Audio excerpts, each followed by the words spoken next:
Hello and welcome to the Ice Guys. This is the show that takes you into the world of the National Hockey League. Every game, every day, from a betting perspective.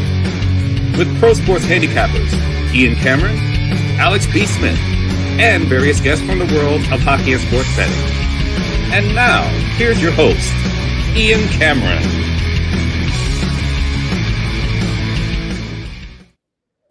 Welcome to the Ice Guys. It is Thursday, January 29th. Ian Cameron, Alex B. Smith, and we are joined by a very special guest, former pro hockey player. Very happy to have him on the Ice Guys show here, Brady Greco. Brady, welcome into the Ice Guys show. How are you doing today?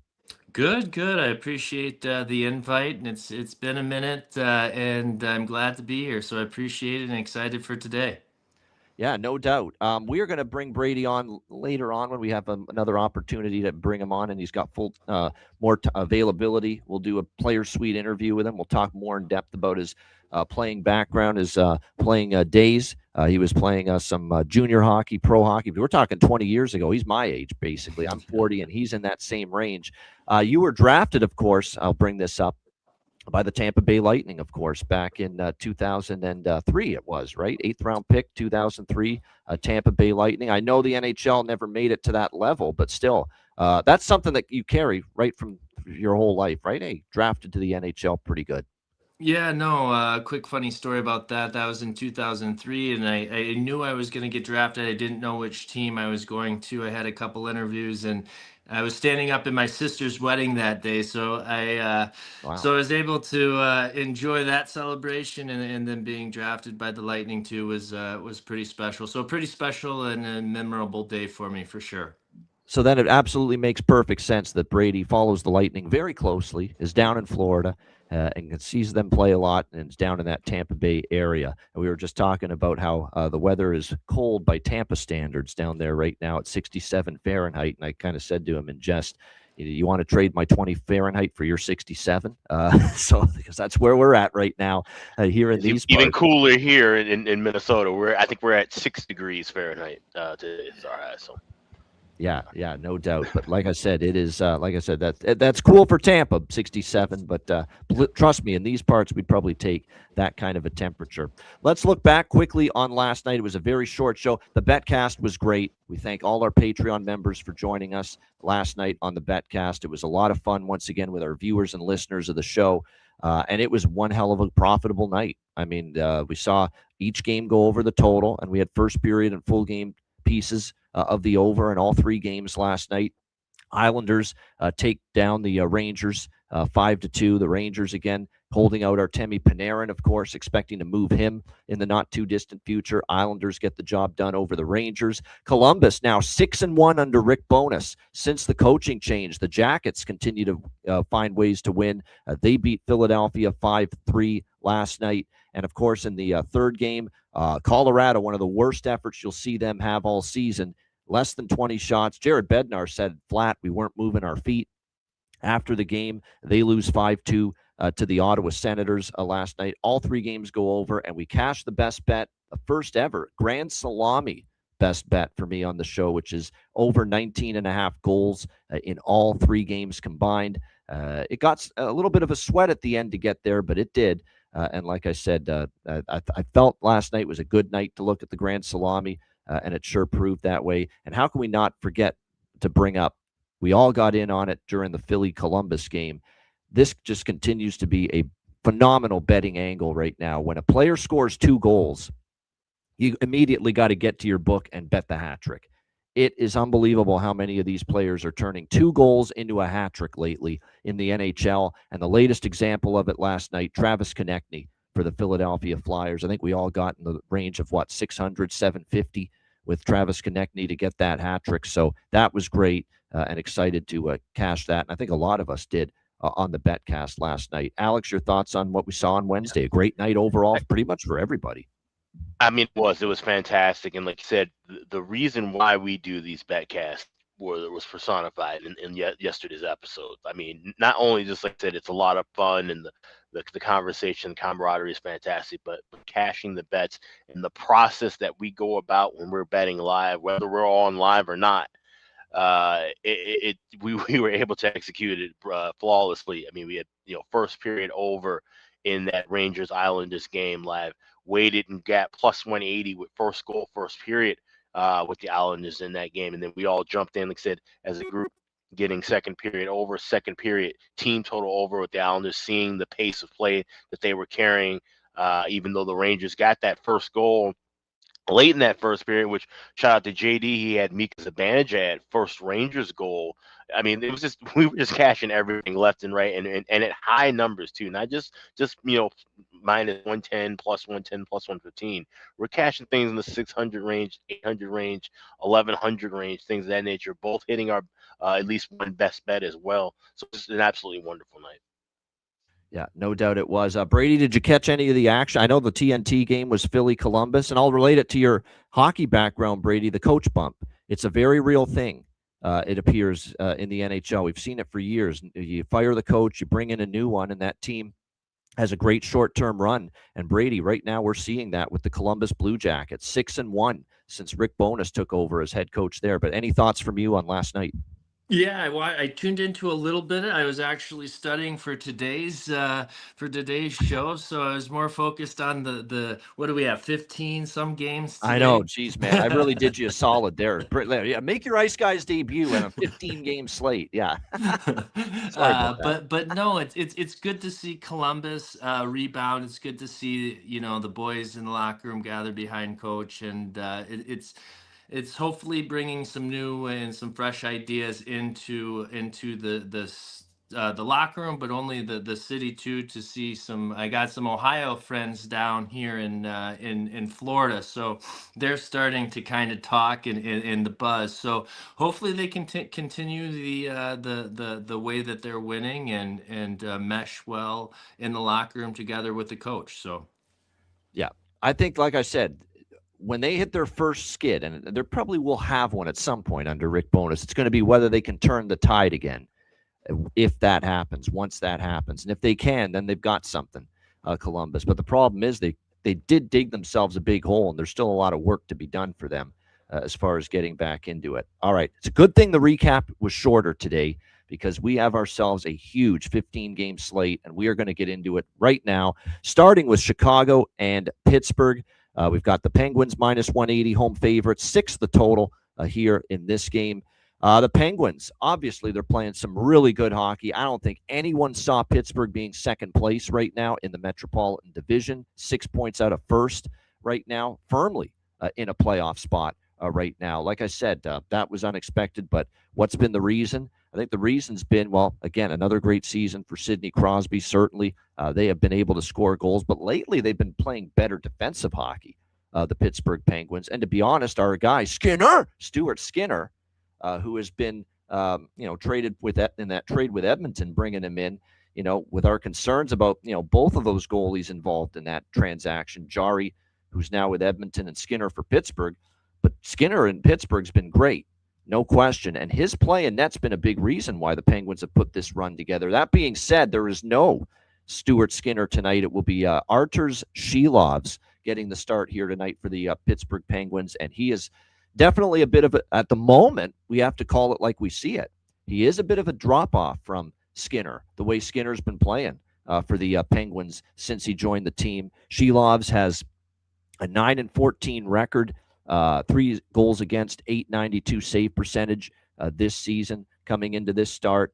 He's been not too bad lately, but overall the season numbers are mediocre. We'll see how he fares here against Chicago. It is going to be Arvid Soderblom here for the Blackhawks tonight. He figured he was going to get one of these games either tonight or tomorrow on the back-to-back against Columbus, but he will get this game here.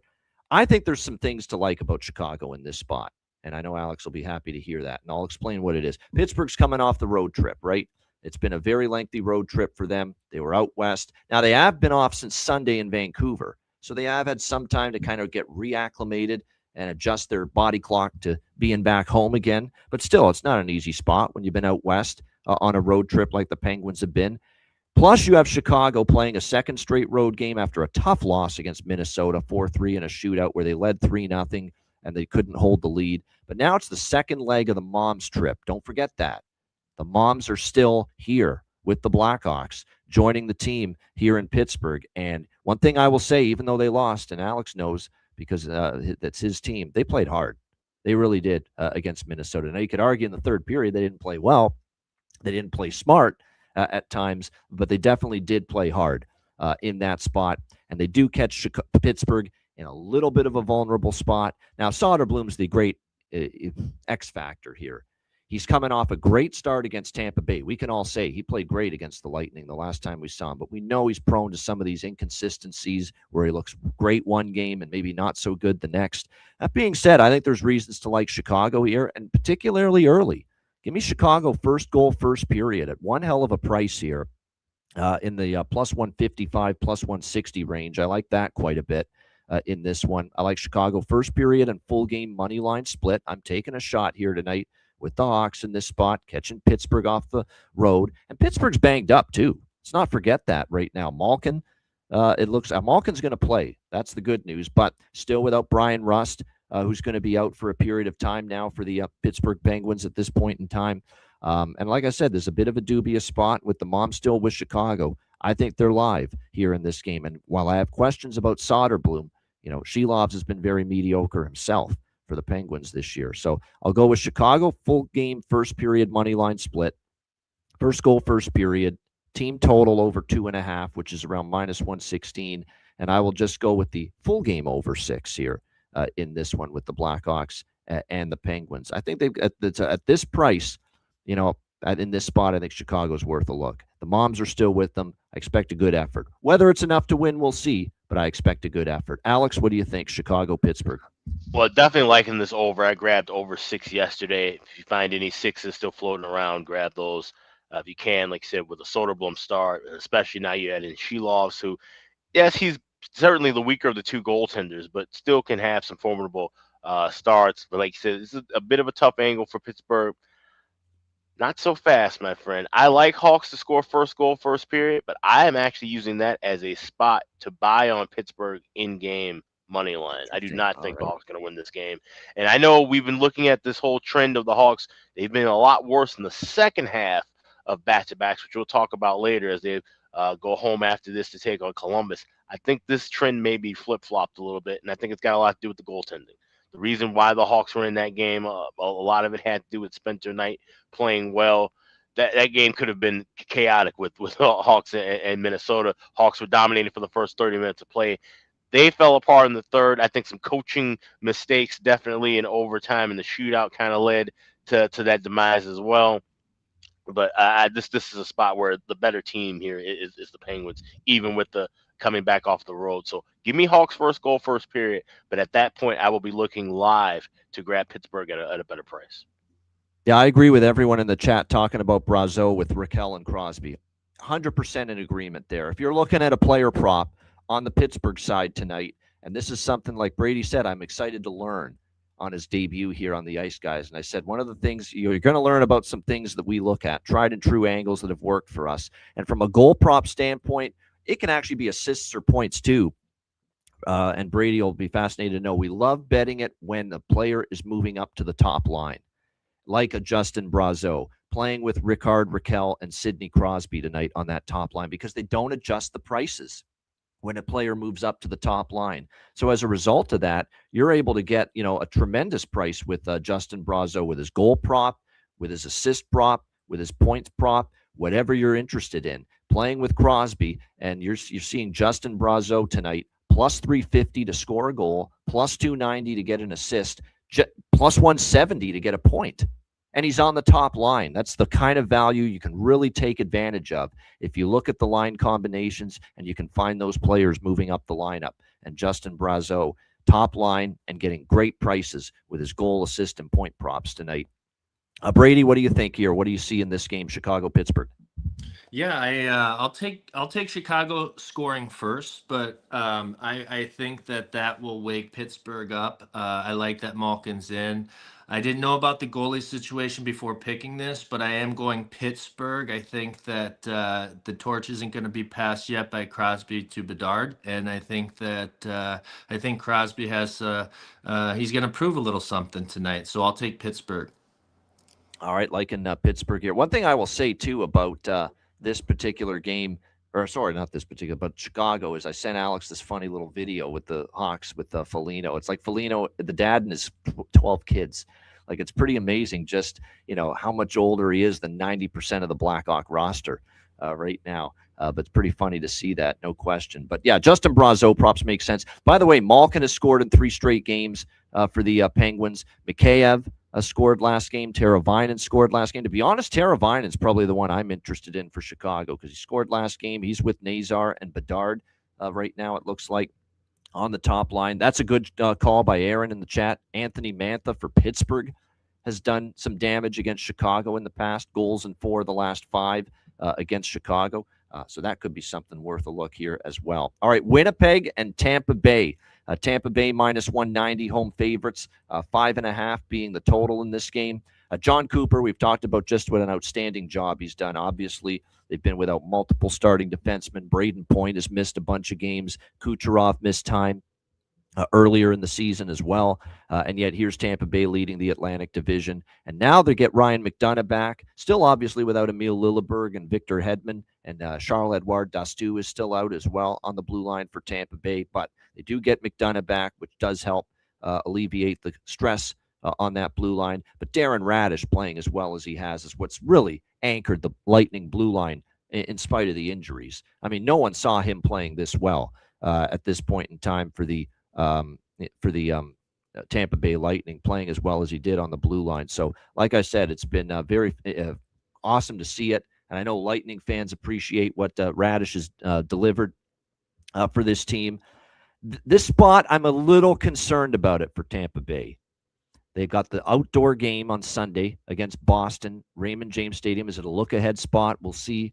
It's a big price. The question is, do I trust Winnipeg? Because this is a spot that kind of screams Winnipeg could be live. And I do want to bring mention to the fact that Winnipeg's beaten Tampa 5 of the last 6 meetings. It's actually been bizarre that the Jets have played the Lightning very, very well in recent years. And they got called out by Scott Arniel after the loss against Detroit on Saturday, 5-1. The Jets head coach saying it was Pondhockey, embarrassing performance. And they responded. For as rough a season as the Jets have had, they responded against New Jersey. They came out with focus. They were dialed in. They had intensity. They outplayed the Devils. They got the lead early. They got up 3-1. They ended up winning that game by a score of 4-3. So like I said, I'm going to sprinkle on the Jets here at this price in this spot. It's obviously, still not easy to back them against, quality foes like this. But for Tampa, I don't love this spot. With the outdoor game looming, Winnipeg has had recent success against Tampa as well. So I will sprinkle on the Jets here tonight at plus 160. Alex, what do you think here in Winnipeg, Tampa Bay? It's not shocking that Winnipeg's had a good record against Tampa. Remember, this is just a recent development of Winnipeg sucking. All right. Winnipeg was once, they won the President's Trophy last year. This is a really good franchise in the grand scheme of things over the last 5 years. Just now they're going through their struggles and looking like a team that is a bottom feeder. So it makes sense that they've played well against Tampa historically. And it wouldn't shock me, like I said, catching Tampa. We saw this with Florida, or sorry, not Florida, but we saw this blanket. Yeah, it was Florida for the Winter Classic. We faded Florida in that last game for the Winter Classic, and I think the Rangers as well too. But we were fading the Rangers for other reasons because we've been fading the Rangers most of the year. But these are spots where they can be kind of tricky for those teams getting ready for that Winter Classic. So I like the over by Fecta here. First period over 1.5, you get minus $1.08, very cheap price pregame. You don't find that too often, especially finding a 5.5 where you're going over under at minus $1.10 pregame as well. So I think we see goals here. Maybe a slight lean the Jets first goal, first period. We did cash with that last time. Maybe we could see that carry over, but I like the over by Fecta more here. Like I said, wouldn't be shocked to see Winnipeg win this game. I'm not going to take a shot with them within 60, but I think they could at least get tripped up enough defensively, even with McDonough coming back. We talk about that. Okay, you've had these cluster injuries, but just plugging guys back in doesn't necessarily fix the situation the first go around with those guys back in the lineup. So give me the over by Fecta here. All right, over by Fecta. I lean over as well. I might add that, but right for now, just Tampa, Winnipeg plus money for me, but I lean over as well. Hellebuck and Vasilevsky are the goaltenders here tonight for this one. So you've got a couple of the veteran goalies going head to head here in this matchup. As far as props going, we'll get Brady's thoughts. He knows the Lightning very well, being, of course, situated where he is. Anthony Cirelli has scored in back-to-back games for Tampa. Darren Radish, back-to-back games with a goal. Obviously, he's been a point machine, back-to-back games with a point. Cirelli's also on a 4-game point streak as well for Tampa Bay entering tonight. And here's an interesting one as well for Winnipeg. Just out of the blue here for the Jets coming into this game tonight. He's down on the fourth line, but he scored for the Jets in back-to-back games. Cole Koepke, and believe it or not, he is a guy that I believe was drafted by Tampa Bay, and he started his NHL career with Tampa Bay, Cole Koepke. So we've got a former player angle, and he's all of a sudden down on the fourth line, scored in back-to-back games for the Winnipeg Jets. He's 1,100, plus 1,100 to score tonight. That's some value worth sprinkling on. Cole Koepke for the Winnipeg Jets. And again, former player angle as well, because he started his career with Tampa early on. Brady, what do you think? This is a team you know well, Lightning, hosting the Winnipeg Jets. Yeah, no, I put a lot of actually thought into this. Like you said, coming up on Sunday, they have Boston for the Stadium Series. So wondering how heads will be. And if it's, but they, like you mentioned, they have McDonough coming back in the lineup. I think that's a veteran squad coached by Coach Cooper that he's been doing a heck of a job, not only, in the past, but this season with the injuries and stuff. But yeah, I'll still take Tampa. And I will say I like this Dominic James kid that's been really doing well. I think he's a little spark plug. He's getting better in the defensive zone. So he's one of my props that I'm going to take for tonight, him getting a goal. But Radish, like you said, he's fun to watch. We just re-signed Moser. So, we're going to get Hedman back. So there's going to be some things that we need to do on the back end. But it's nice to see these guys coming up from Syracuse and filling in and really, flourishing in the opportunity that they're given. So I'll take Tampa tonight, even with the game coming up. I think that they'll be excited. And I think that, like you said too, Ian, I think 5 of 6 games that Winnipeg has won. And that reminds me, like, New York Islanders have swept Tampa this season too. So some of those teams, it's hard for the Tampa to get up for, but I think they got them tonight. And plus it is Winnipeg, kind of, like we said, Winnipeg's kind of, not always trustworthy. This has been a down season for the Jets. It's just the spot and the price are good enough. This is not a ringing, through the roof endorsement of the Jets. This is just for me betting a solid spot for Winnipeg, a bit of a tricky, worrisome spot for Tampa, and the price you're getting here. And a team that's done well head-to-head the last few seasons against Tampa Bay. Yes, I should mention, a good job by Robert. Vlad Nemesnikov is a former Tampa Bay Lightning player as well, now with the Winnipeg Jets. So if you buy into the former player angle, you could go that route as well. All right, Los Angeles, Buffalo. We've got Buffalo minus 130, home favorites, 6 the total. This is clearly Sabres or pass, and you're not going to see me betting the LA Kings. But what I will say is we will give LA some credit. They've actually won 3 in a row. They beat Detroit, a very good Red Wings team, in their last game. They've been better on the road all season than they've been at home. And for Buffalo, beating Toronto was a big win for them. This is not the best, scheduling situation for the Sabres. I believe over the weekend they've got another important game coming up with a team that they're in direct competition with. So like I said, there's some concerns a little bit about, obviously they're playing great. 7-4 over Toronto, a hat trick from Rasmus Dahlin, and a 5-point night. No question. Like I said, I'm not stepping in front of Buffalo, but you play Montreal, obviously, on Saturday after this. And in between the Toronto game on Tuesday and the Montreal game on Saturday, you've got the LA Kings, an out-of-conference team. You know what I mean? It's just not a great spot here in the schedule for the Buffalo Sabres. I want no part of LA, but this is not the spot I'm all that excited about betting Buffalo. I lean Buffalo. What I will do, and I mentioned this with Jimmy on his show earlier, if the Kings lead, and we know how many times they've blown games this year, we know it, and obviously the playoffs against Edmonton still stand out.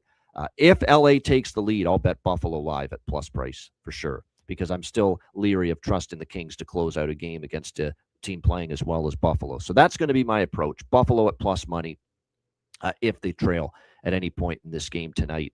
Alex, what do you think here, Kings Sabres? Yeah, I like Kings first goal, first period, plus 140. And I'm also liking this first period over 1.5. I got minus $1.12 earlier at FanDuel, but that's also a good look. He said Buffalo Live, if they're trailing, definitely makes sense because this is a Kings team you can't trust throughout 60 minutes. And it's a Buffalo team. Listen, I called them out on the other night with that game with Toronto. I said, this is a game that you have to win. You have to treat Toronto like they're the Toronto that you've been playing and facing the last 10, 15 years. Treat them like they're the better team, even though they clearly aren't, and win that game. And they took over and to dominate, especially in that third period. It was a back and forth game. That third period is where they really took over and put their foot on Toronto's throat. And you have to do that. You have to. Those are the wins that build you confidence. Yes, you should have a ton of confidence going in, winning 16 of your last 21 games. But it's how you play and the way you close games out. And I was very impressed by what I saw from that win the other day against the Leafs. This is the Sabres team we can take seriously now.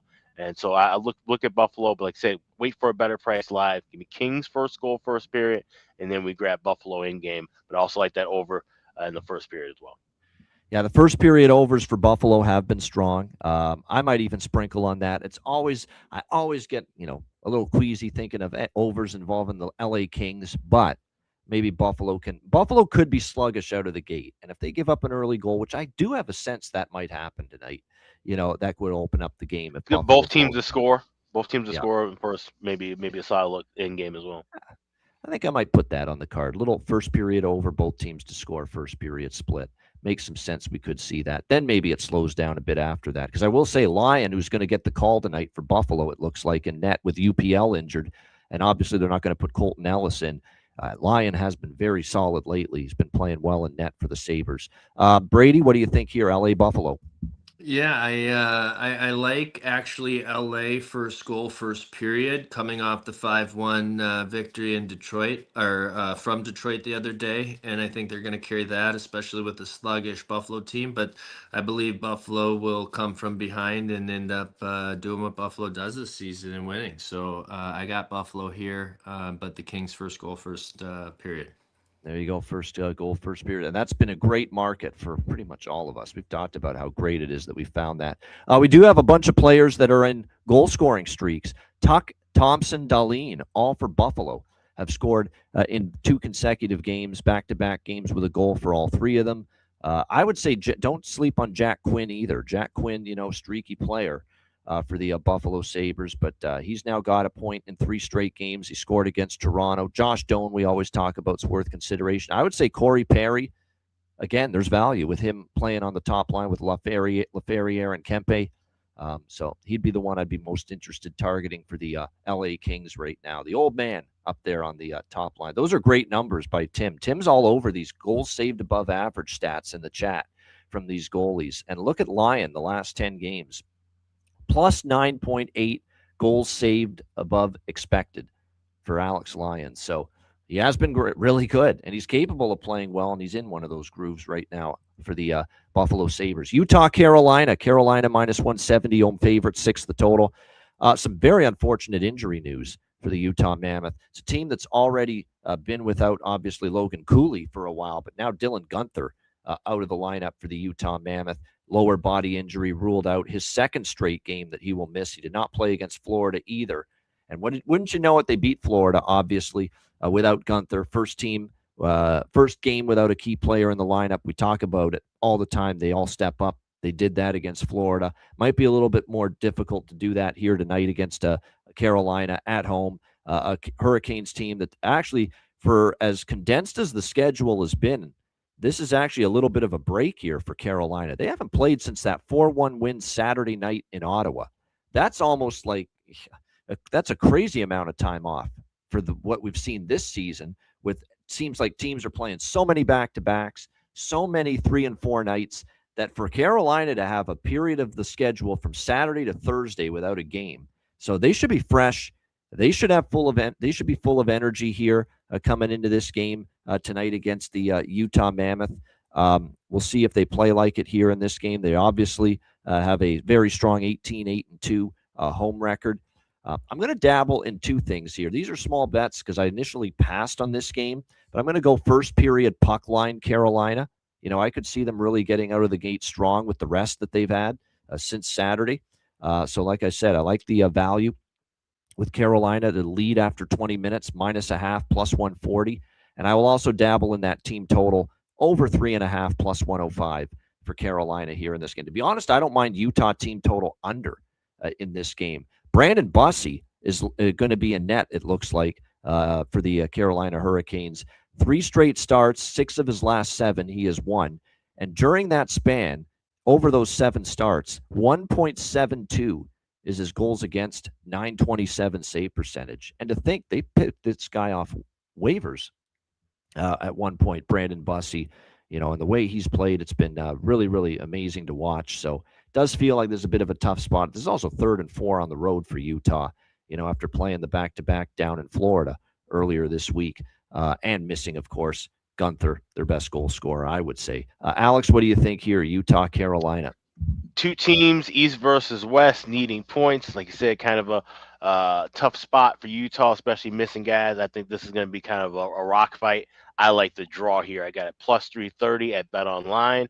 I also have Canes to win the game in overtime or shootout, +550 over at FanDuel. And I haven't done one of these in a while with the draw play, but Seth Jarvis to score the overtime game-winning goal at 60-1, also available at FanDuel. Now, one thing that's worth noting, too, is Vejmelka's gone over his saves prop 2 straight games.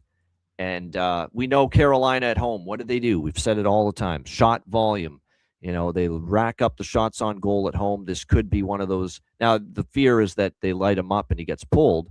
But if that doesn't happen, and obviously Perlo bets this market and others bet it more than me, the goalie saves props. But tonight, this makes sense. This could be a Karel Vejmelka over saves night here for the Utah Mammoth. What do you think here, Brady? Utah, Carolina.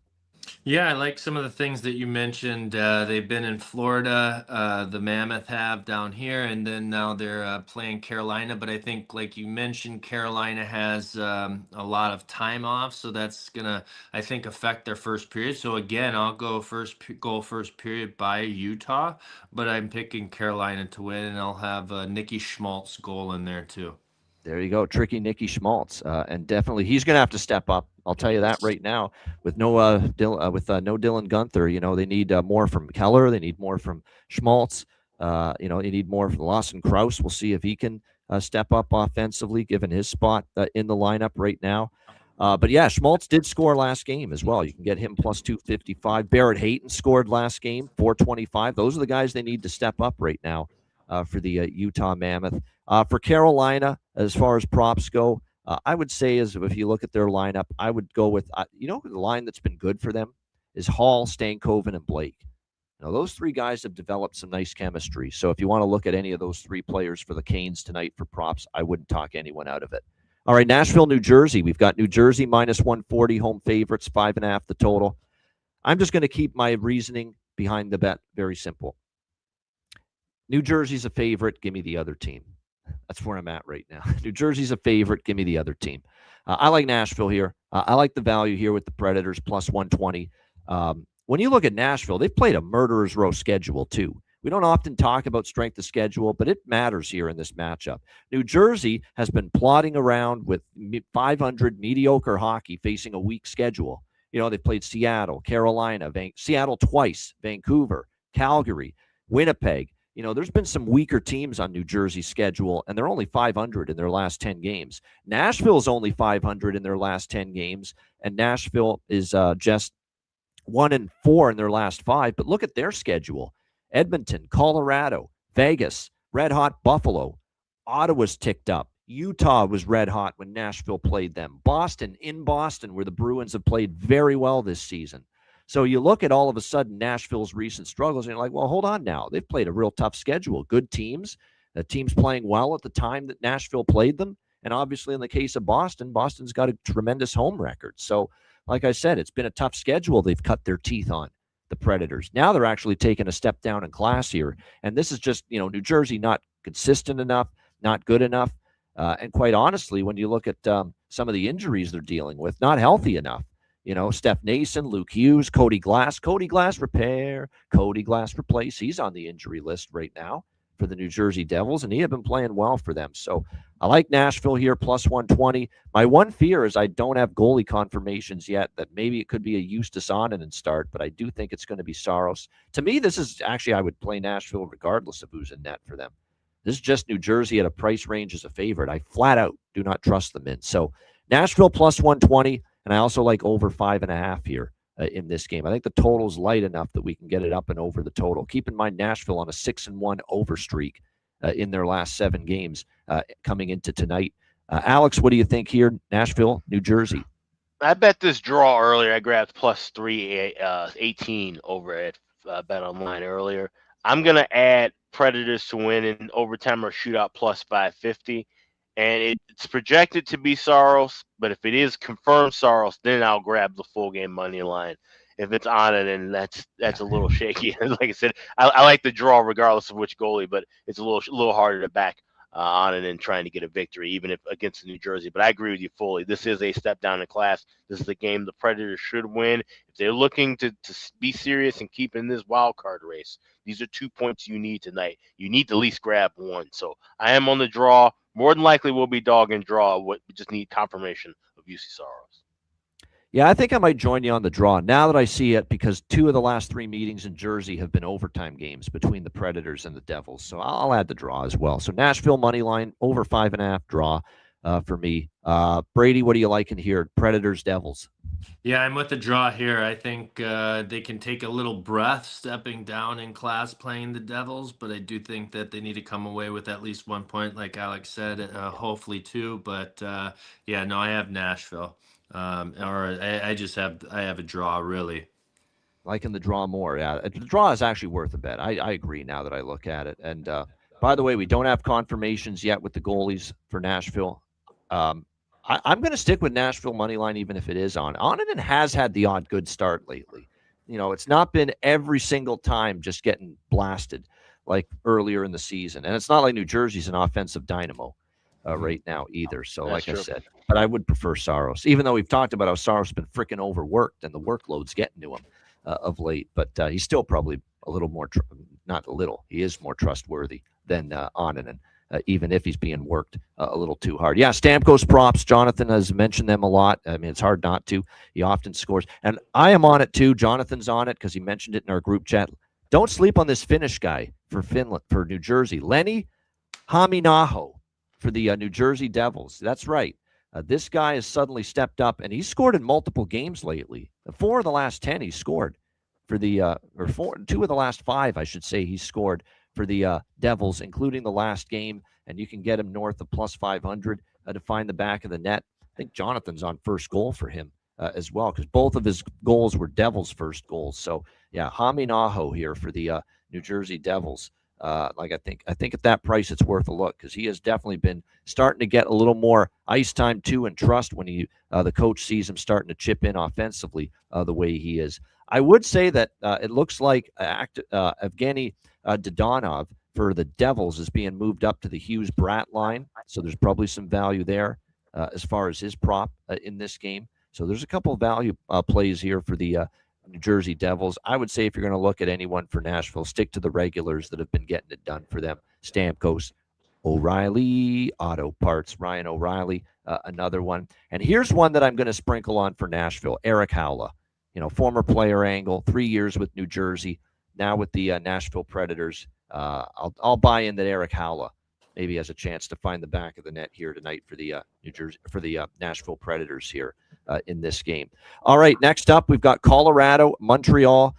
Colorado minus 120, minus 125 road favorite, 6.5 the total in this game. I actually got the chance to see Jared Bednar's presser after the terrible game against Ottawa, where it looked like they were just they was bad.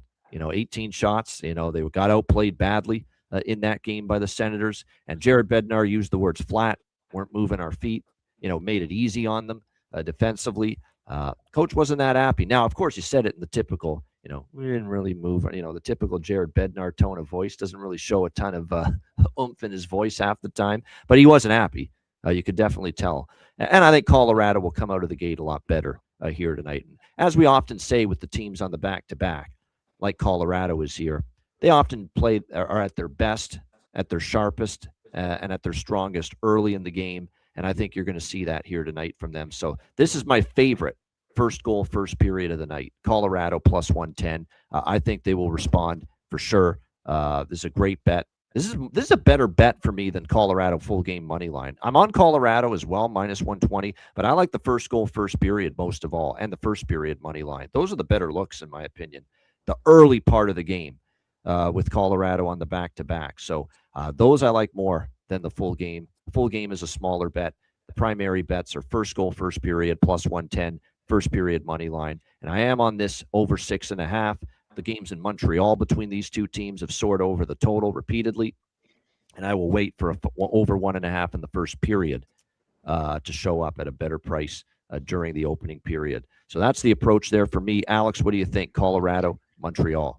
Yeah, we were talking about it yesterday, and I like this as well. That first goal, first period got plus 110. I also took Brock Nelson to score the first goal of the game. You can grab that at FanDuel plus 1,300.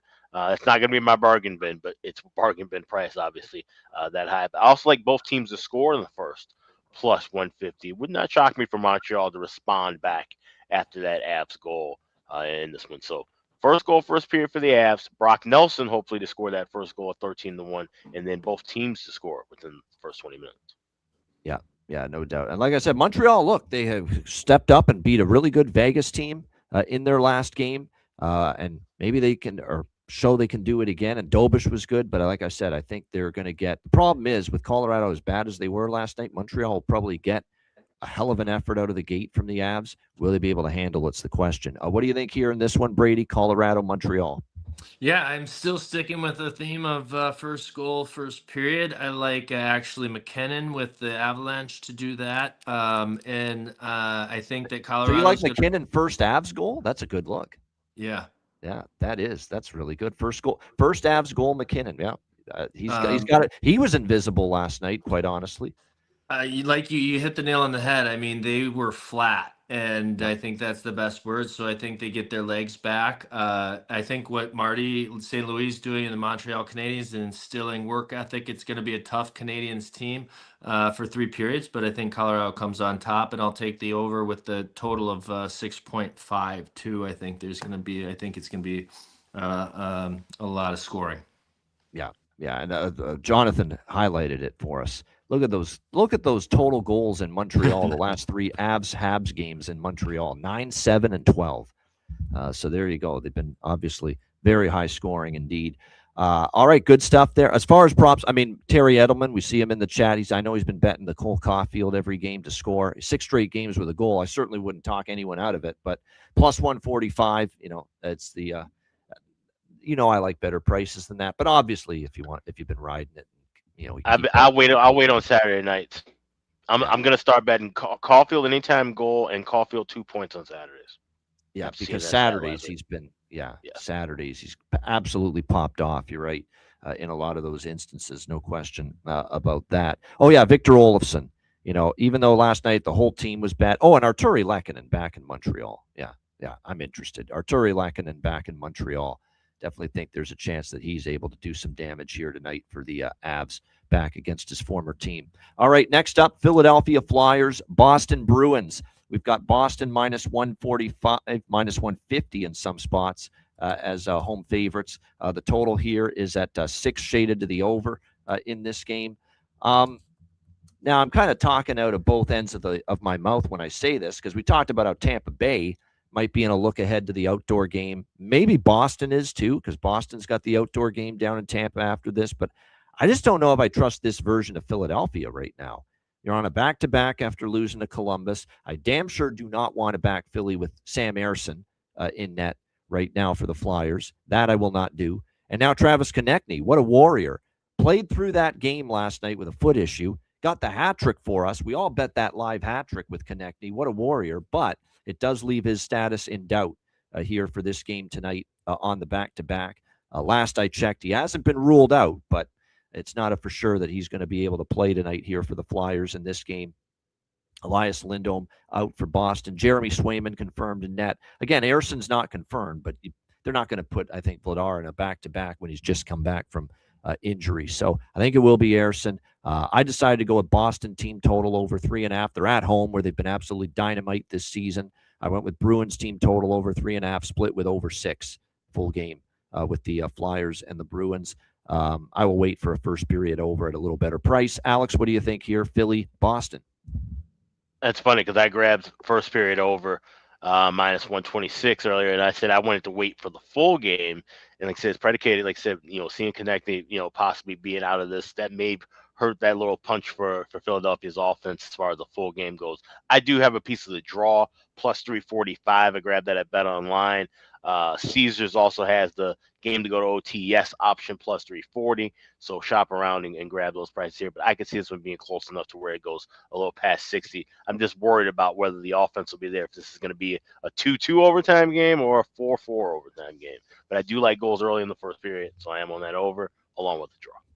Good value look by Aaron Middlestat. Casey Middlestat for Boston. He is playing well right now. Assist in 6 straight games, plus 255 for an assist, and he's gotten an assist in 6 straight games, 9 assists in those 6, multi-points in 4 of those 6, and over 1.5 points for Middlestat, plus 800. So that is some real great prices and value right now for him as far as props. That's a good find there. For me, I would keep going. Geeky obviously is heating up again. So Morgan Geeky props for Boston, absolutely. And Minton with Pasternak on the top line now. Give me Fraser Minton. I think Minton could do some damage with Pasternak and Geeky on that top line for the Boston Bruins here tonight as well. So a couple props I like for the Boston side. What do you think here, Brady? Philly, Boston. Yeah, I think Boston actually. I think with the lineup changes, like you mentioned, I think that they'll find some goals and gel. And I just think I've watched Philly a couple times, and they just look sluggish and slow. So I got Boston here. Sounds like we've been talking about Philly looking sluggish and slow for 20 years. It kind of feels like that, quite honestly. It does. Yeah, more often than not, that's what we've been talking about. And you know what's really hurting Philadelphia? This Matvei Mishkov stuff is concerning. Like, he's just not popping. He really isn't. And you spent a first-round pick on that guy, and your franchise has been in such disarray for decades. You can't be swinging and missing on first-round draft picks. And I'm not saying we've closed the book on his career, but we're not seeing progress. We're not seeing progress out of Matvei Mishkov right now. And I know they were talking about it on the broadcast last night. And that's a big, grave concern I think that I'd have if I'm Danny Briere and Keith Jones right now. All right, Battle of New York. I've got to see this again. Yes, unfortunately we do. Second straight night, Rangers and Islanders. This time at MSG, Islanders minus 130, road favorites, 5.5 the total. I'm just going to keep it simple here. 2 bets. I'm just on the Islanders again. Minus 130. I think they can sweep the home and home. Certainly John Massey keeps telling us that that's going to happen.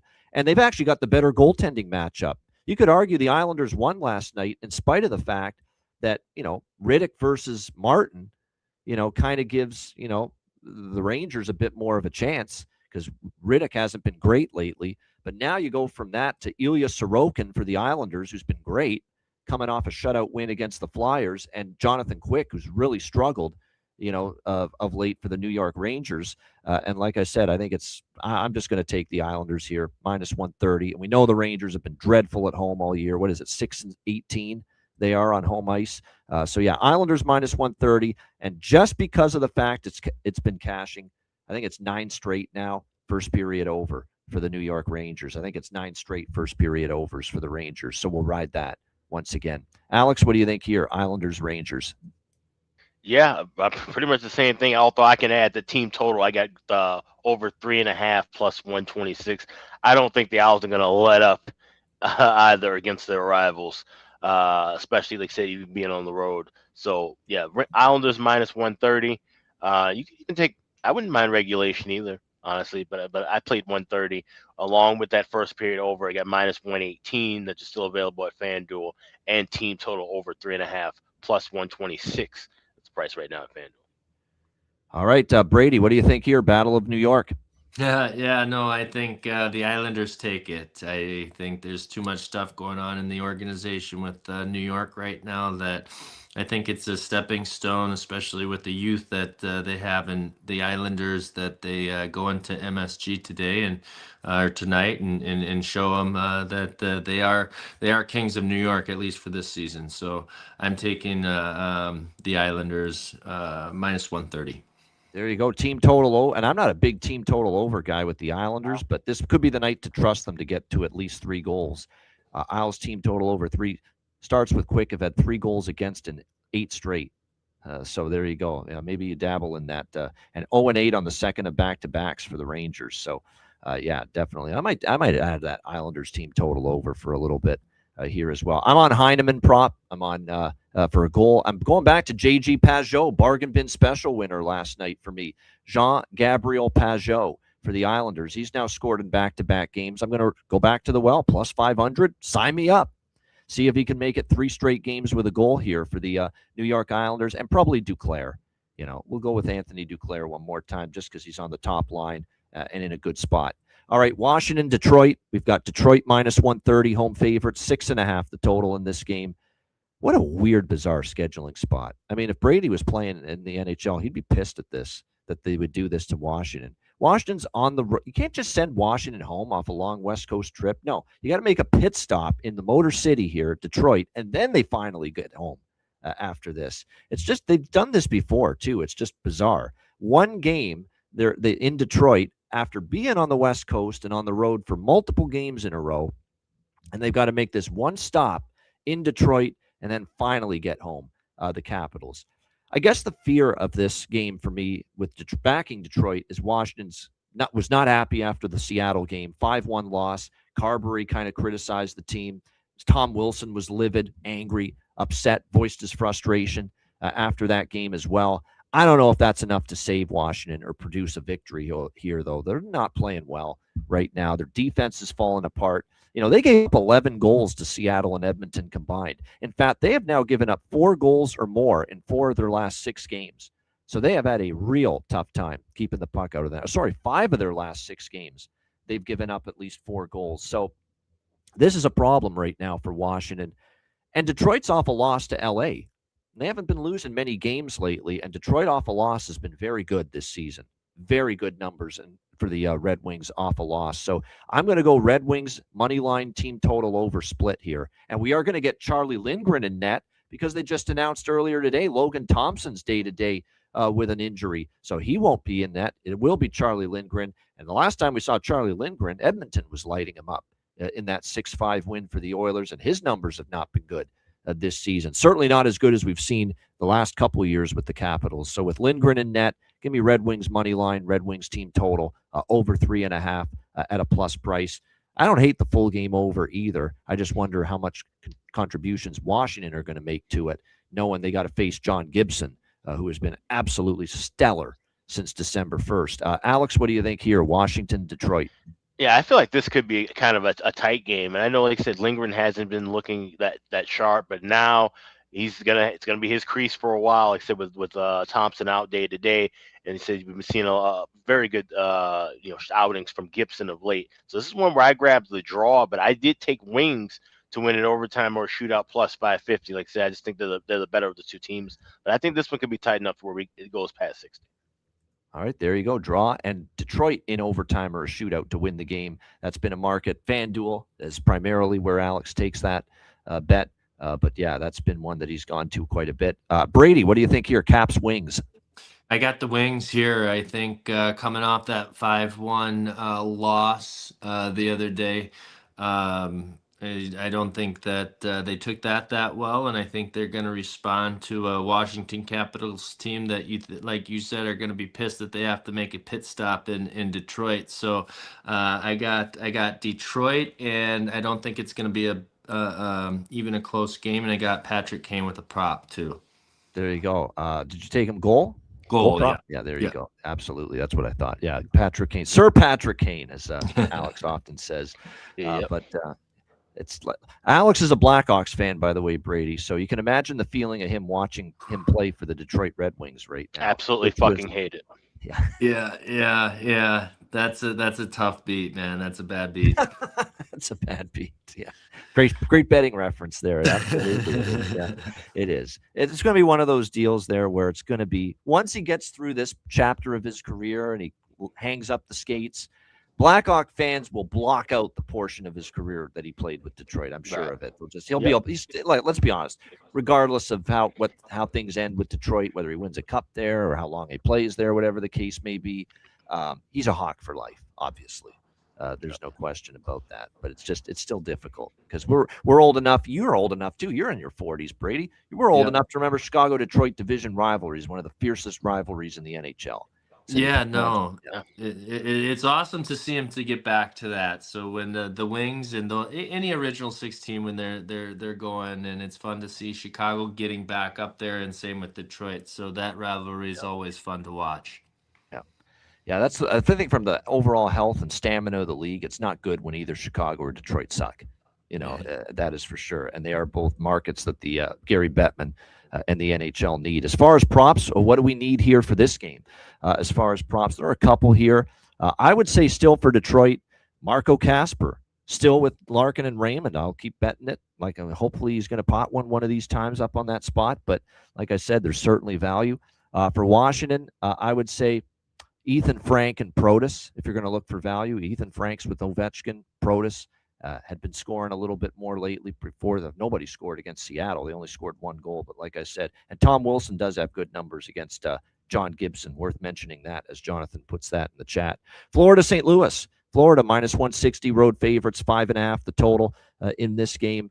Florida off the loss to Utah. Kind of a scheduled loss, right? We voiced concern about Florida off the successful, perfect road trip through Winnipeg, Chicago, Minnesota, coming back home for the one-game stop over, where they also lost to San Jose just recently in that same situation. Now back on the road here against St. Louis. Kind of feels like the Panthers right the ship. Panthers have been good off a loss the last few times as well. I'm just going to go with Florida team total here, over 3.5. I think that's the way to go. St. Louis has given up, 9 goals in the last 2 games combined to LA and Dallas in those 2 losses. When you're giving up 5 goals to LA, that's a problem. So clearly, I think Florida's got a chance to get 4. Now, they are going to face Hofer, not Binnington. He is the better option for St. Louis, but even he's given up some goals here the last couple times we've seen him. So Florida Panthers, team total over 3.5 for me. Alex, Panthers, Blues. Same thing I got plus 116 this morning with the team total. I couldn't bring myself to go full game over by factor because I just don't trust in what St. Louis could do offensively. This feels like it could be a game where Florida really kind of clamps down and dominates there in a 4-0 win. So you'd be riding on mostly their offense with that over 5.5. Just play it safe for the over 3.5 with Florida. And yeah, I'm on the team total because minus 160 with the money line is just a little too pricey. A little too expensive with that. So it's like the Enterprise Rent-A-Car commercial. Sounds expensive with the grandma. I always reference that.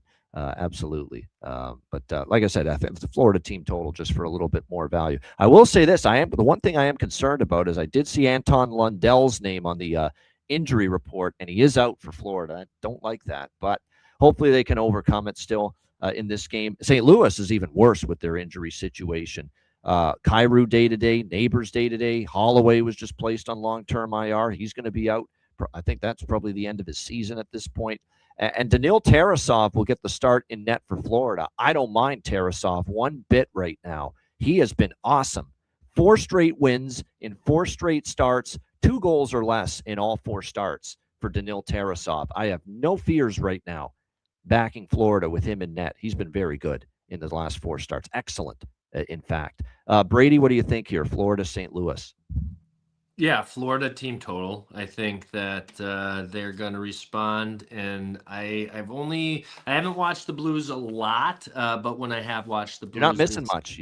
That's what I was just gonna say. I haven't really been missing much, so I like Florida here. Yeah, no doubt. I think Florida bounces back. By the way, another thing, too, to point out is I'm going to say this in a whisper tone because it's going to be shocking and some people may not believe it. Tarasov's kind of playing better than Bob right now. He is. He is kind of playing better than Bob right now, just a little bit. I mean, not that we're panicking about Bob, but right now, you're right, Taras. That's why Maurice has been giving him more starts lately, Tarasov. The confidence is rising in him. And like I said, Bob's been beatable. of late here for the Florida Panthers in net. So that's something to factor in as well. All right, this one's going to be quick. You guys know where I'm going here already when you see the words Minnesota Wild. Minnesota minus 190, home favorites, 5.5 the total. 15-1, 18-4. That's all you need to know.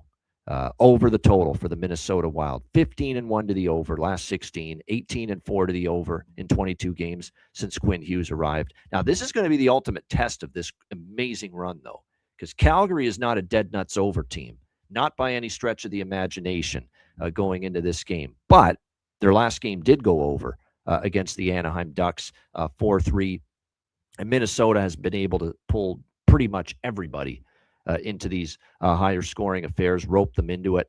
It is going to be Devin Cooley for the Calgary Flames. Bit of a Florida thing here where Cooley, a little bit better than Dustin Wolf of late for them in net. But nevertheless, one thing about Minnesota is even though Cooley's been decent, Minnesota finds ways to score goals tonight. There it is, streak ends tonight. Give me the under, says Aaron. I'll be honest, I don't love it as much as I normally would, these Minnesota overs, quite honestly, but we got to keep betting, especially when I see 5.5. There's 5.5s at FanDuel, so I am on it. And the first period over, because it's been a big run for Minnesota with that. I think it's 9-1 first period over run to go with that 15-1 full game over run. Over first period, over full game for me with the Flames and the Wild. And I like the draw here. This is a draw that I like because even though Calgary's losing 4 straight, they haven't won since they traded Rasmus Anderson to Vegas. 2 of those games have gone past regulation. And 3 straight games for the Minnesota Wild have gone past regulation. So they're not winning games easily right now. So I will take a shot with a very rich draw price, and it is rich here, plus 340. Pretty good indeed. Alex, what do you think here? Flames, Wild. Just shopping around, seeing if you can find an even better price than that. And plus, you say 340. I see, 336, 340. It's probably the best thing you're gonna get with that. I could see a draw. Said no, Calgary has played the Wild tough of late, but the way I'm going with this is just strictly overs. I like the Wild to get goals here as well. So Wild team total over 3.5. I got it even money along with the over by effective first period over. 1.5 at minus $1.18. I did lay minus 135 with an over 5.5. Wouldn't talk you out of a 6 either, but I'd say maybe wait, especially if you've seen the 5.5 at 140 or higher. Definitely wait a couple minutes in game and try and get that closer to 125 or 120.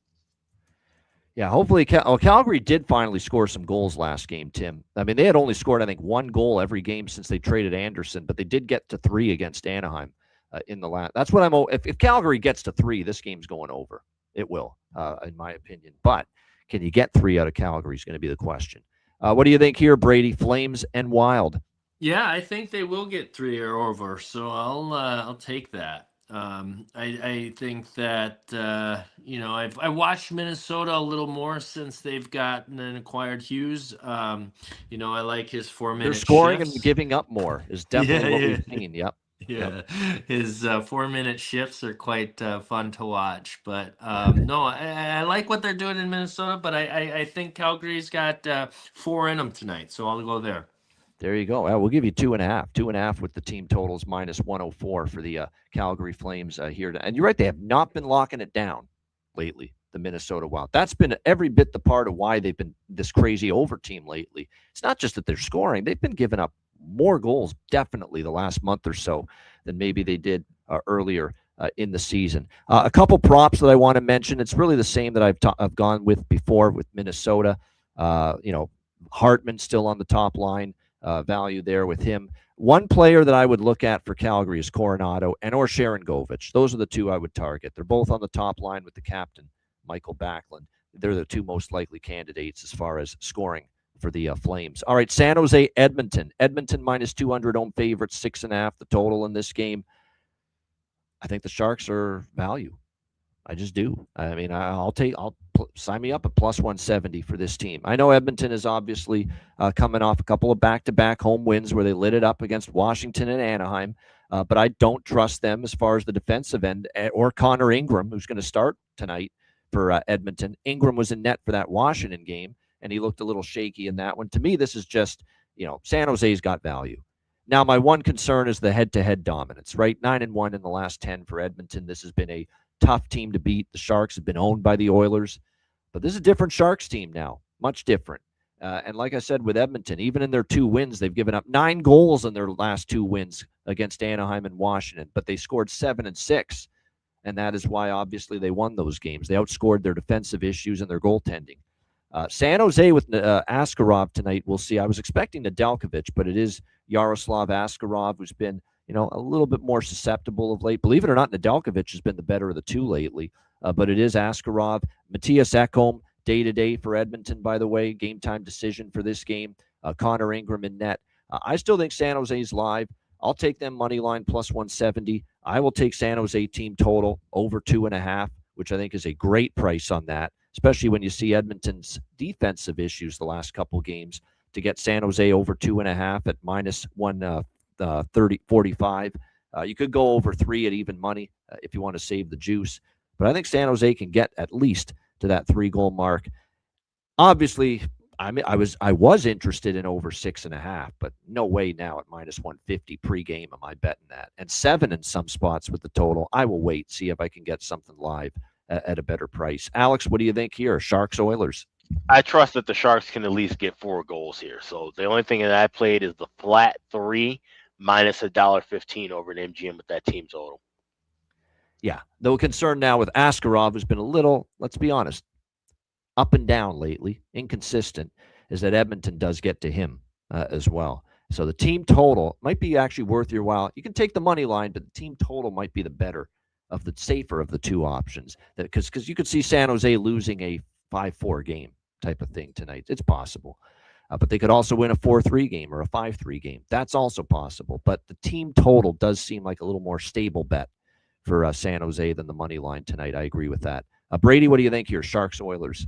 Yeah, I got San Jose plus 170. I think that they'll do good. I watched them in person last Tuesday against Tampa, and they were skating well and had a lot of good shots, but just wasn't burying it. So hopefully they find back the net tonight. Yeah, I think there's Vasilevsky was a big reason for that, of course, in that game. I remember that loss. He played pretty well that night for Tampa Bay against San Jose. But yeah, as far as props go for this game, as always with San Jose, there's always some good, take your pick on the top line, right? Will Smith, Macklin Celebrini, Colin Graff, they're all playing well. Pavel Regenda's probably got some good value too, second line for the San Jose Sharks with what we've seen from him. But those are always good looks as far as San Jose. For Edmonton, we're always interested who's with Draisaitl. It's Podkolzin and Kapanen. So I would say Podkolzin and Kapanen probably have a little bit of betting value there on that second line. One thing that's worth noting, too, they just called up this Josh Szymanski kid from Bakersfield, Edmonton. He's centering the third line with Savoy and Roslovic. So if you are buying into him, maybe getting on the board for the first time at the NHL level, that is something that you could maybe look at here. But Szymanski playing with Savoy and Roslovic on that third line for the Edmonton Oilers tonight. All right, next up, we've got Toronto and Seattle. Even money both sides. Total here. This is a total that was 6. Looks like most of the 6s are gone now. We're seeing 6.5. And you don't see that every day with Seattle. A total in the 6.5 range here in this game. Yeah, Szymanski played last game. I did mention that against Anaheim. This will be his second game. But yeah, Toronto, Seattle, even money, 6.5. It would be so Toronto.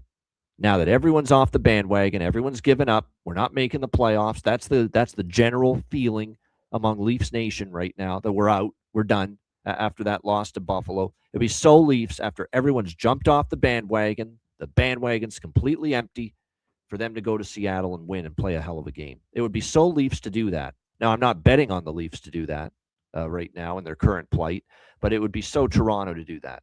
And to be honest, Toronto's dominated Seattle here in Seattle. They've played very well here at Climate Pledge Arena since the Kraken have entered the league, but there's no chance in hell I'm trusting Toronto to do that. They could. It would be so Leafs to do it, but I'm not betting them to do it.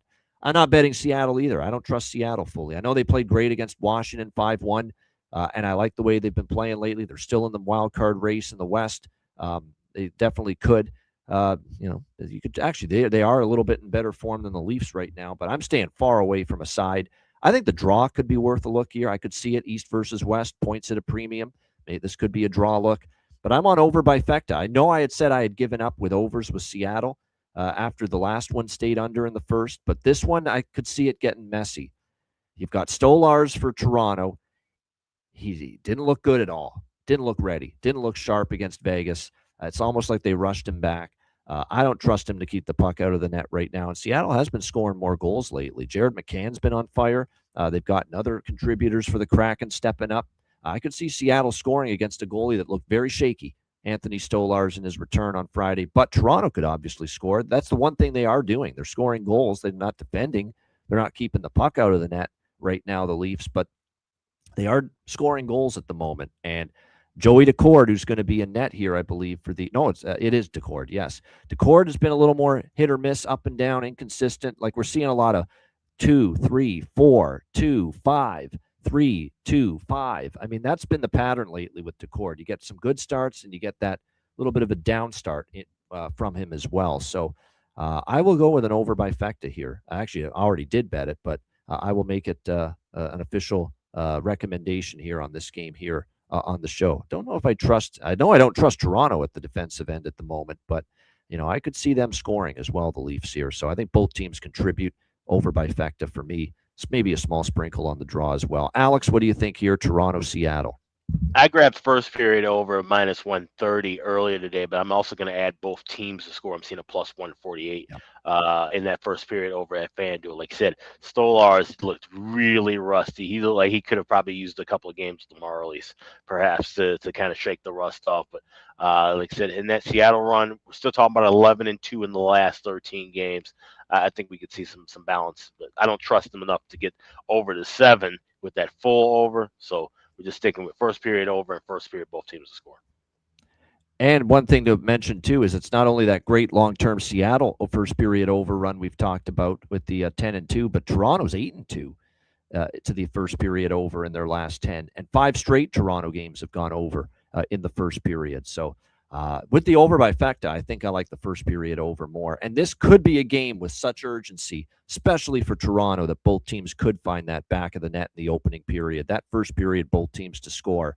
This feels like a good candidate, Leafs Kraken, for one of those. Brady, what do you think here, Leafs Kraken? Yeah, this was a tough one. It had me thinking. I didn't know what to do, but I'll do draw and over 6.5, I think. I just don't know what Toronto team's going to show up, like you said. And with the Kraken being 11-2 and they're 11-2 in their last, 13, I think. Yeah, no, I just, I think they stay on track, but I think it's going to be a close game. So I just take the draw with that, with an over of 6.5. There you go. All right, prop-wise, I do want to mention we got 4 players that have scored in back-to-back games. Just for those that like to ride these streaks. Jordan Eberle, Matty Beniers, Max Domi, believe it or not, for Toronto, back-to-back games with a goal, and Riker Evans for Seattle has scored in back-to-back games. And I'm with Jonathan. Got a sprinkle, 20-1, and he has scored from the blue line for Seattle in back-to-back games. So, like I said, that's good value. That's worth a shot there in my mind here for the Kraken. All right, we got 2 games left. That's pretty good. Like an hour, 13 minutes. We're down to just 2 games on a 15-game slate. I told you we'd keep a nice pace here. We got Dallas and Vegas. This is definitely one of the better games of the night. We've got Vegas, minus 125 home favorites, 5.5, 6 the total. It's mostly 6, but there were a couple places that had 5.5 originally, and I'm one of the people that got on this game. Well, I'm on over by Fecta, but I grabbed the 5.5 at minus 130. There is still over 5.5 minus 134 at FanDuel. So if you have FanDuel, you can get the 5.5 there. I like the over by Fecta here, and I like Dallas first period, first goal here, first goal, first period, Dallas, and Dallas money line here. Tough spot for Vegas, right? Long road trip out east, Eastern Canadian trip, Toronto, Montreal, Ottawa. They did all of those cities and vicinities on the road, and now they're coming back home off that lengthy trip. And we've seen evidence of Vegas a couple of times this year not do well in these spots off a road trip. I remember the last time they were off a 4+ game roadie, they came back home to T-Mobile. You know who they lost to in that first game? New Jersey. Devils aren't exactly a world beater.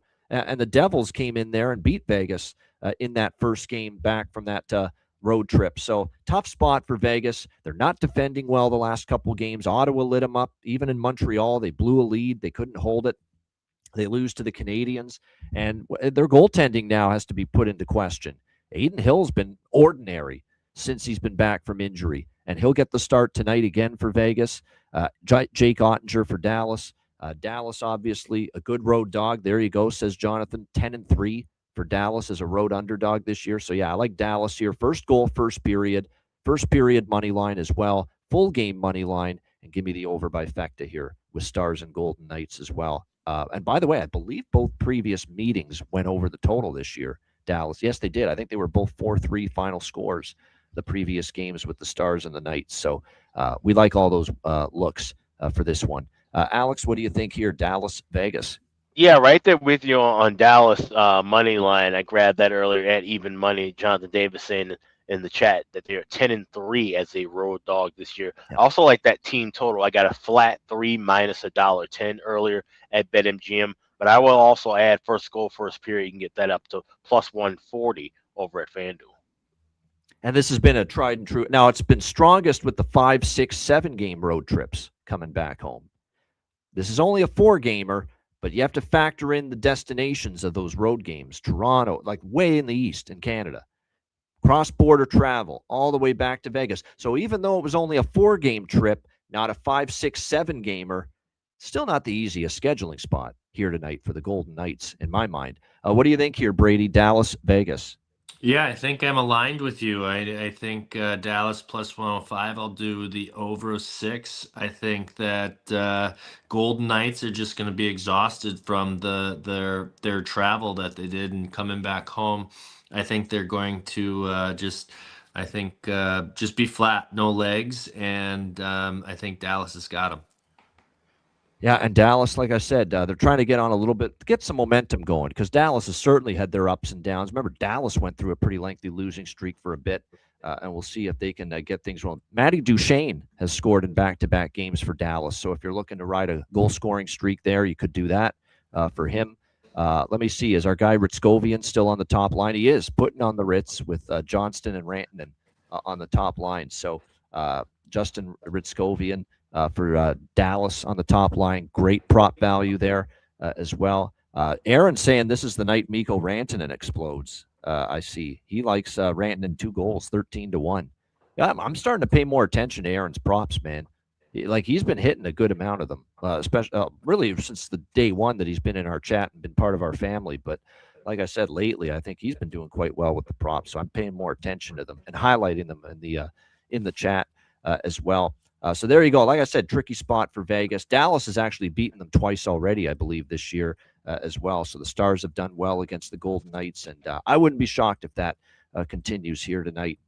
All right, our last game for this mammoth card. Actually, although we will give you a quick synopsis, albeit it won't be much because, we got to see how the games play out tonight, but we will give you a quick synopsis about Chicago-Columbus for tomorrow night after this game, because we aren't on the air. No show tomorrow. Don't come looking for us at 2:00 p.m. Eastern tomorrow. We will not be on. So just be aware of that. But our last game tonight, Anaheim, Vancouver. Anaheim minus 150, road favorites, 6.5 the total. Now, some books have as low as minus 135 to minus 140. So shop around on this, because if you can get below minus 150, I believe Anaheim is still a good bet, as long as you lay less than that. I mean, it's Vancouver, man. They're awful. I mean, I don't know what more we can say about the Canucks. They're a terrible hockey team right now. And Anaheim's not likely to take them for granted, because Anaheim lost in their previous game against Edmonton on the back-to-back when Ville Husso was in net. And obviously things kind of got away from them. There is some good news for the Ducks, too. Troy Terry, one of the multiple injured pieces for them, is going to be back in the lineup tonight. And that's great news for the Ducks going into this game. So it looks like Troy Terry is going to, expected at least, to make his return. Let me see. Has joined the Ducks in Vancouver. Yeah, they haven't updated it yet, but I'm pretty sure I saw he's back. Carlson's still out. McTavish is still out, it looks like, but having Terry back certainly will help. I do expect Lukasz Dostal to be in net for Anaheim. It's not a back-to-back, so I would expect him back in net, especially Coach Q saw what he got out of Billy Husso in Edmonton. I'm pretty damn sure we're going to see, obviously, Dostal tonight. And Nikita Tolopilo is actually going to get the start tonight for Vancouver. And Lankinen's had a rough go. So I get what Adam Foote's thinking here, but it's not like Nikita Tolopilo is freaking Roberto Luongo in his prime in comparison to Kevin Lankinen right now. Tolopilo gave up 6 to Edmonton, 6 to Montreal. He was better in his last start. 2 goals allowed to San Jose, but still, like I said, very, very raw goaltender at the NHL level for Tolopilo coming into tonight. So I laid it with Anaheim minus 140. And this is another one of those money line team total over splits for me with the Anaheim Ducks. With the minus 140 is what I got with the money line, and I split it with Anaheim team total over 3.5 at around even money, minus 108. Alex, what do you think here, Anaheim, Vancouver? Once again, we keep it simple here. Vancouver sucks. Topo Chico's a bum. Give me Anaheim in regulation plus $1.10. Anaheim team total over 3.5 minus $1.10.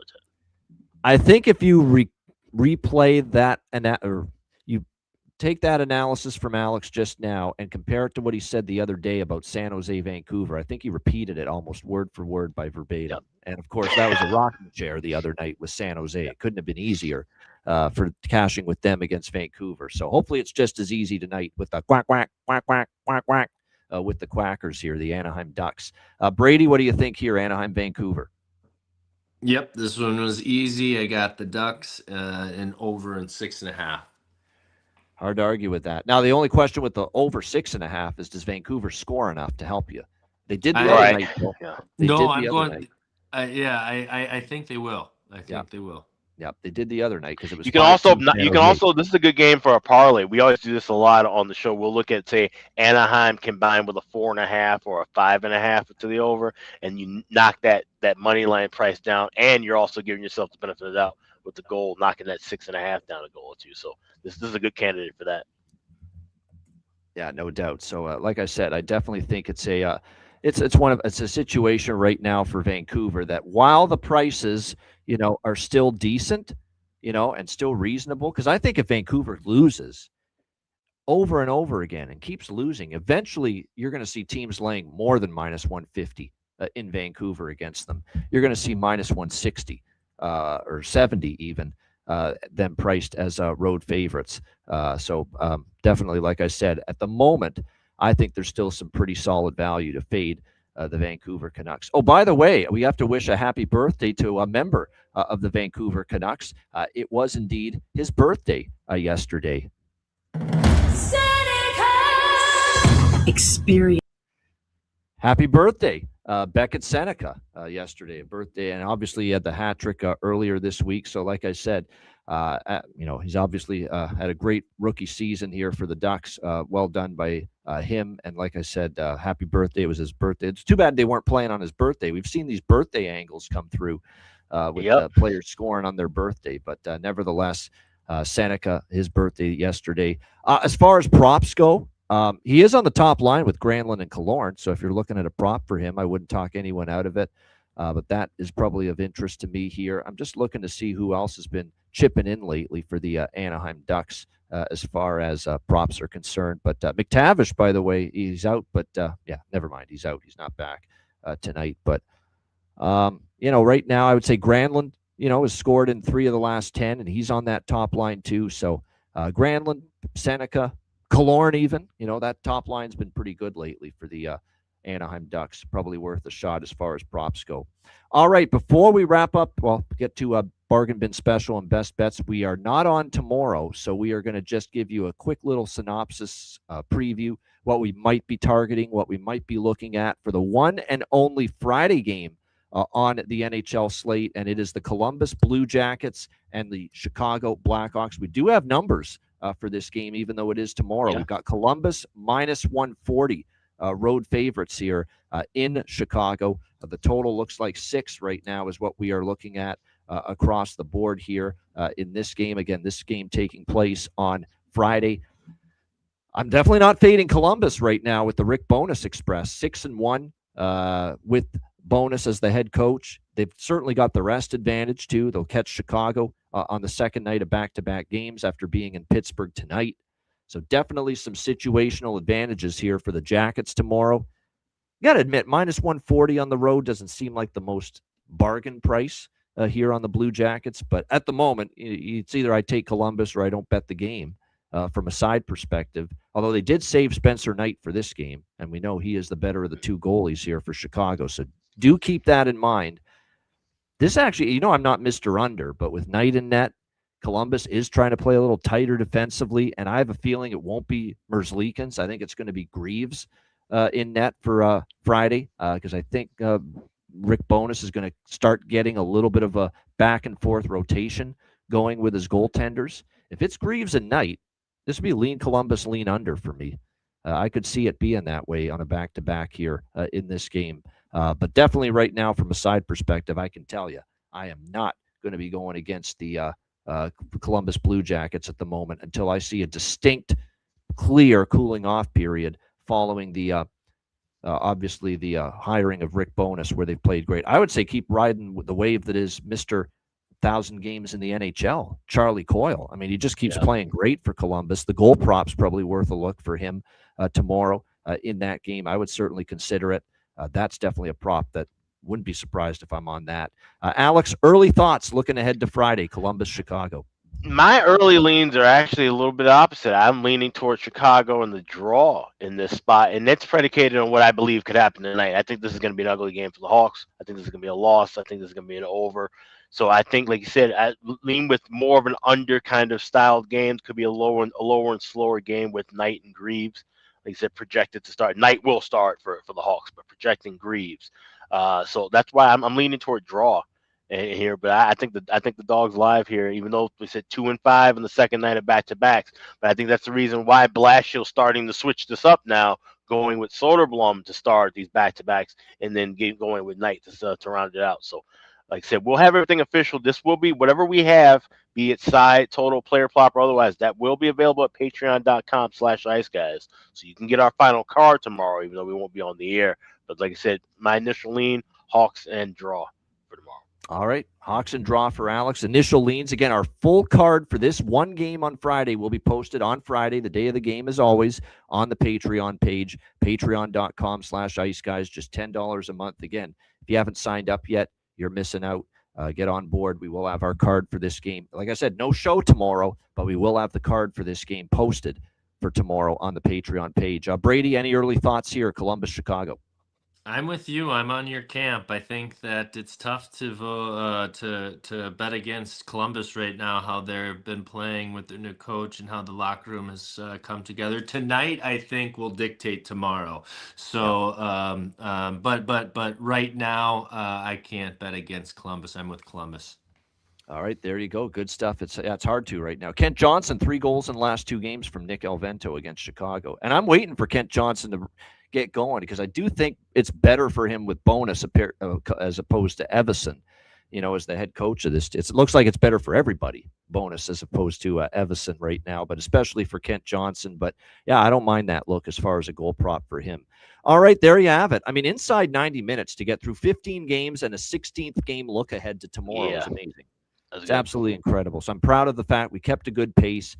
We hope you enjoyed it. Hit the like button if you haven't done so already. That's 90 minutes of wall-to-wall analysis right there in 16 games. It's pretty damn good. Brady, great job. Your first appearance here on the Ice Guys show as well. All right, you know what, Brady? You know what we'll do? And because you've been on for 90 minutes and we appreciate it.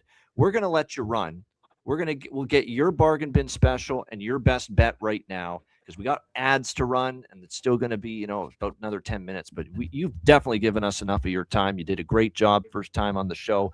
All right, bargain bin special of the night. And I already know what it is because he told me what he picked here for bargain bin special of the night. He is, Alex goes to a lot of Blackhawks, and we talked about how Brady goes to, is from the Tampa area, goes to a lot of Lightning games, is drafted by the Tampa Bay Lightning, of course, over 20 years ago. So naturally, bargain bin special of the night from Brady Greco is a member of the Tampa Bay Lightning. Who did you choose?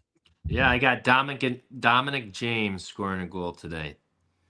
There you go. And it is a good price on Dominic James as well for the Tampa Bay Lightning. You can get him definitely north of plus 500 was the last best price I saw. Yeah, plus 590 for Dominic James of the Tampa Bay Lightning. And again, he's been playing in the top 6 forward role. So Dominic James, Tampa Bay, plus 590 for Brady Greco with his bargain bin special of the night. All right, best bet.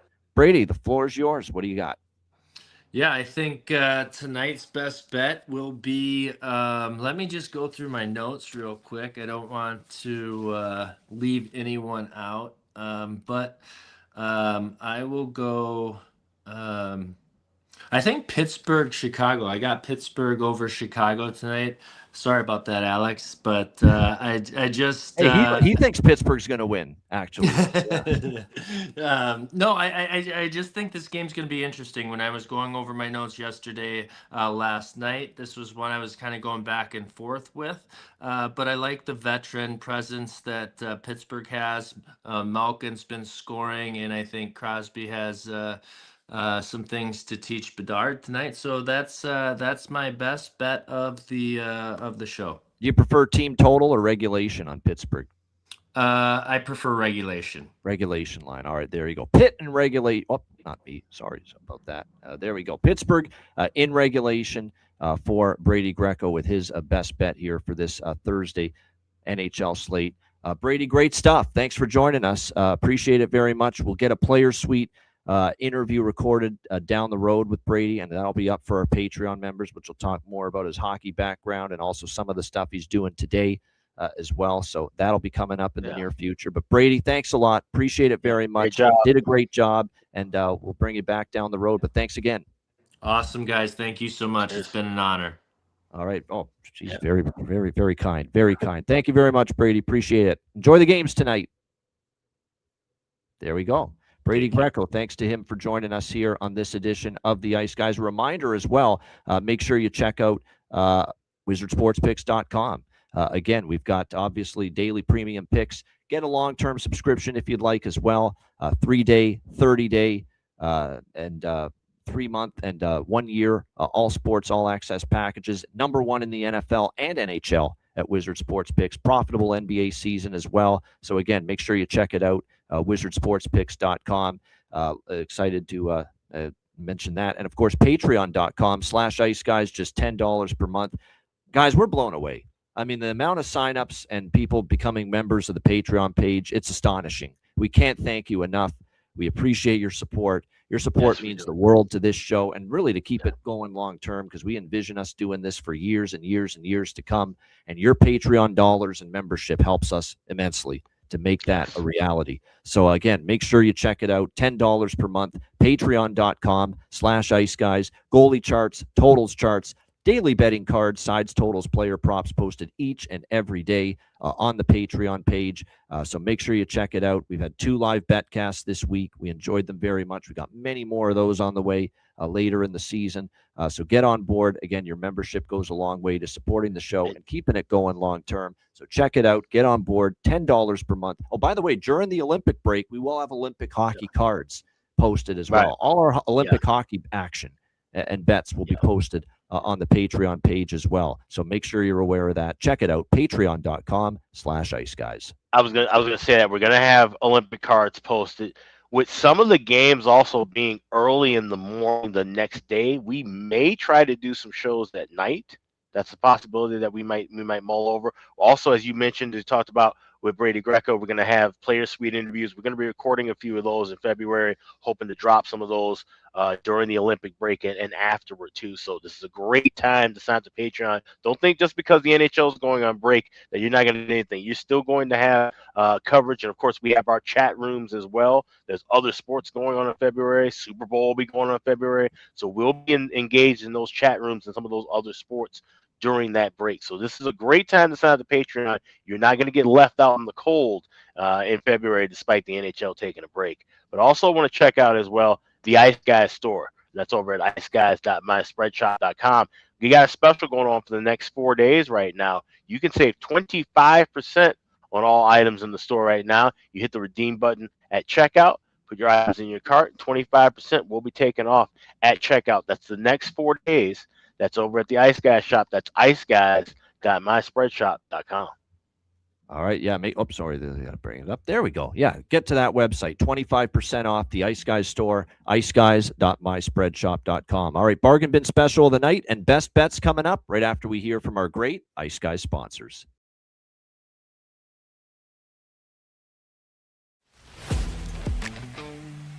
Wizard Sports Picks, featuring the finest handicappers in the universe. Sharp insights, trusted picks, and relentless results. We strive to help you become consistent winners. This is Wizard Sports Picks.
Where the kings and queens shop.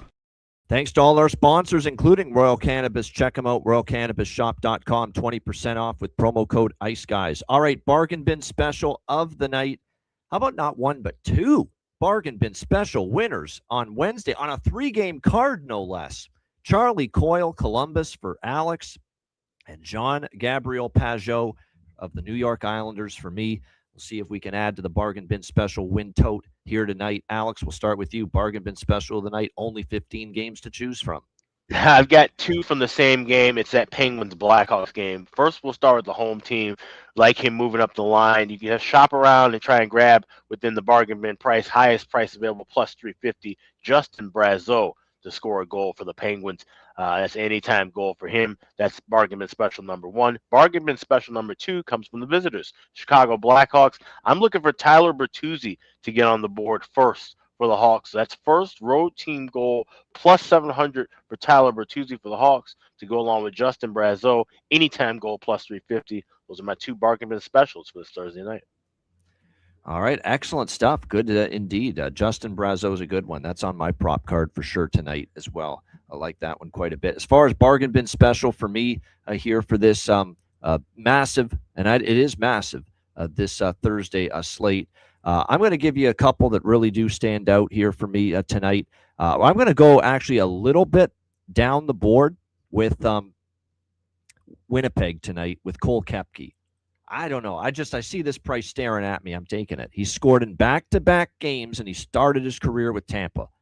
It just makes too much sense that Cole Koepke scores tonight for the Winnipeg Jets against the team he started his career with. So 11-1, plus 1,100. It's quite the price. Cole Koepke for the Winnipeg Jets for my first bargain bin special of the night. My second bargain bin special of the night, hey, they've struggled defensively lately. He's up on the top line for Dallas. Matty Robinson's mentioned him. Putting on the Ritz, Justin Ritzkovian, plus 700 for the Dallas Stars. So there you have it. Justin Ritzkovian, Dallas, plus 700. And Cole Koepke, that's right, for Winnipeg at plus 1,100.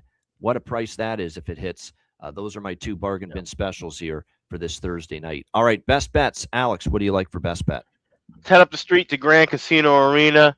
And we've been loving this overs with the Minnesota Wild, but I'm going to take a little bit of a detour, go first period over with my best bet here. Flames Wild, first period over 1.5, minus 118, best price available. That's my Thursday best bet. My best bet, we've only made a first goal, first period look, a best bet maybe once or twice. Tonight's the night to make it another one. Give me Colorado, first goal, first period tonight, plus 110, right from the horse's mouth, the head coach, Jared Bednar. Flat, listless, weren't moving our feet. That was some of the phrases he used to describe that loss to Ottawa after the game last night. Look for them to come out and pounce early here. And a lot of the times teams on the back-to-back are at their best early in the game. So Colorado, first goal, first period, plus 110 for my best bet here for this Thursday. Shout out to everyone in the chat. Hit the like button. We appreciate it very much. What a show. We're happy to have a day off. Trust me, tomorrow. It'll be nice. It's been a busy week, 2 betcasts as well at night.